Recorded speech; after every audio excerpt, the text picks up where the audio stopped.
In the early morning hours of May 10th, 2025, gunshots broke the silence on a quiet street in Chicago's Edgewater neighborhood. By the time police arrived, 2 men were lying on the sidewalk, hit multiple times. They were rushed to the hospital, but it was too late. Both men were pronounced dead. One of them was 31-year-old rapper Munna, real name Rashawn Vance. To most of the world, the name Munna might not ring out like Drake or Kendrick, but in Chicago, especially in the neighborhood known as O Block, he was something more than just a rapper. He was a brother, a friend, a voice for the streets he grew up on. O Block raised legends. Chief Keef, Lil Durk, King Von. Munna wasn't just from the same place, he was cut from the same cloth. He and Von were more than friends. They were brothers, raised together, fought together, bled together. While others rapped about the block, Munna lived it. Rashawn Vance was born on February 13, 1994. He grew up in Parkway Gardens, a low-income housing project on the south side of Chicago. Locals call it O Block, named after O.D. Perry, a friend and gang member who was shot and killed there in 2011. For years, his name floated in the background.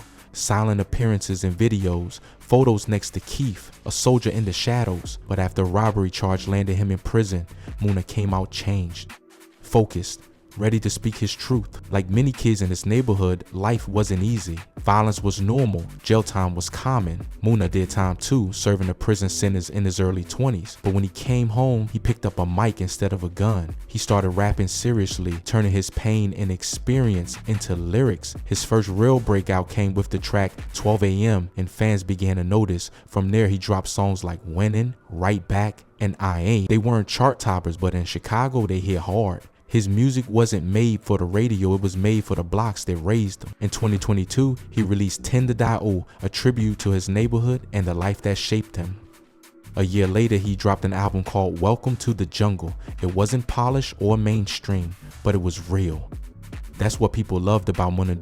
He never tried to be something he wasn't. He was O Block through and through. He moved with people like King Von, who was both a friend and a neighbor. The two had history that went all the way back to childhood. And even as others in the drill scene blew up, Munna stayed grounded. He had dreams, but he also had people to take care of. In late 2024, he became a father. He had a baby boy. People close to him said he was proud, determined to provide a better life than the one he grew up with. But in Chicago, the past has a way of catching up. The streets don't forget. And on that night in Edgewater, it all caught up to him. Munna was shot and killed alongside another rising artist, Youngkin, just steps away from a quiet block of shops and apartments. The police said the shooters were waiting in the car, then opened fire and sped off. Hours later, a burnout vehicle was found nearby. No arrests were made, no suspects were named. But everyone who knew the streets could see the pattern. Once again, another young black man, another artist, another father was gone too soon. Turning to breaking news from overnight on Chicago's north side. Chicago police say 2 people were shot and killed and a third person was hurt. This happened early this morning near Broadway and Rosemont. It's still unknown what led up to that shooting. So far, no one is. News of Munna's death spread fast. Blogs and hip-hop pages posted tributes. RP Munna, the captions read. Some of the biggest drill pages confirmed what the police didn't. Fans dropped prayer emojis, old lyrics, and broken hearts. In O Block, people were stunned. A community already carrying so much pain now had more to grieve. But the saddest part? His story isn't rare. In Chicago, we've seen this before, promising young artists taken out before they ever really had a chance to shine. The cycle continues. The music keeps playing, but the voices keep disappearing. Munna was more than a rapper. He was Rashawn, a kid from the block trying to make it out, a man who found purpose in a mic, a father who wanted to give his son a better shot at life. His story won't be on the Billboard charts, it probably won't win a Grammy, but in the city he came from, his name will be remembered. Munna Duke had multiple encounters with Chicago police. Public arrest logs indicate that on September 17, 2018, he was stopped by officers and arrested on traffic and weapons charges. According to the Cook County arrest record, Vance was booked at 5:08 p.m. on September 17, 2018 and released about 19 hours later.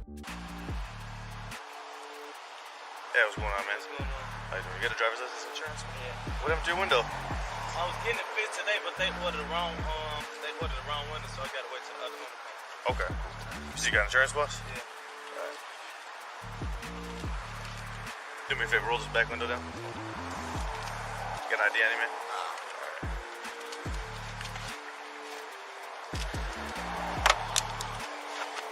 You got an ID in the system, just don't got it on you or what? Nah, I just ain't got one on me. Alright. You got any paperwork for that, man? Like saying you're gonna try to get it fixed or what?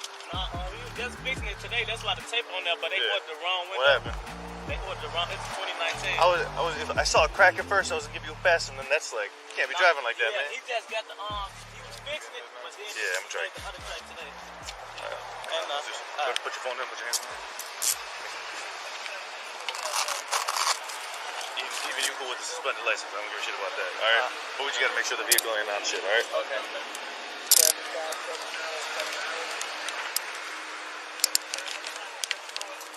I'll even walk you up here and show you what I'm talking about. Turn your hand like this.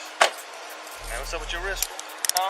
No, we don't even smoke weed. Ain't nothing in there. All right, come here.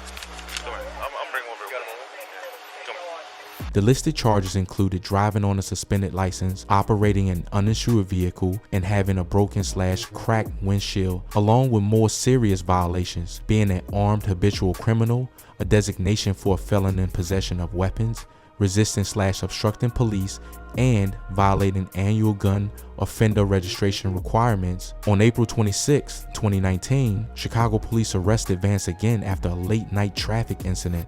The public booking law shows Vance was taken into custody at 12:40 a.m. and held until the next day. He was charged with multiple moving violations and evasion, 4 counts of reckless conduct related to driving, negligent driving, fleeing/attempting to elude police, failure to reduce speed, operating an uninsured vehicle, and leaving the scene of an accident. In short, officers allege he led them on a chase and committed various traffic offenses. He was released on April 27, 2019 at 12:25 p.m.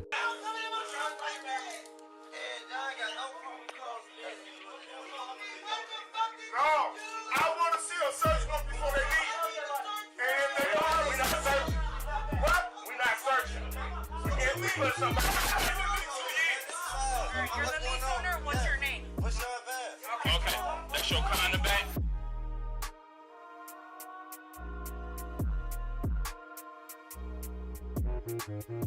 These 2018 and 2019 arrests did not immediately produce high-profile convictions, but they fit a pattern of escalating offenses. Notably, Cook County court records show that in 2021, Vance was convicted of a felony weapons offense.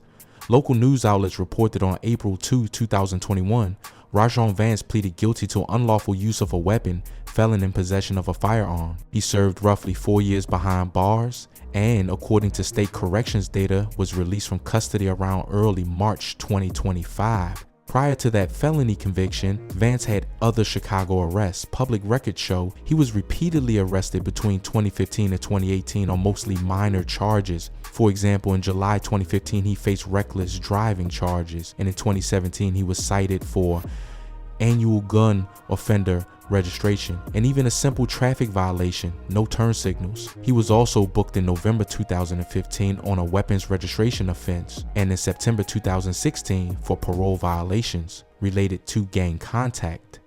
These earlier arrests established that Vance had been known to police for years. However, none of these prior cases appear to have been widely reported in the press, and no videos from them are publicly cited. But that'll be about it for this video. Make sure you like or dislike, comment, and subscribe, and let me know down in the comments what y'all want to see next. And as always, stay blessed and stay well. Y'all, I'm out.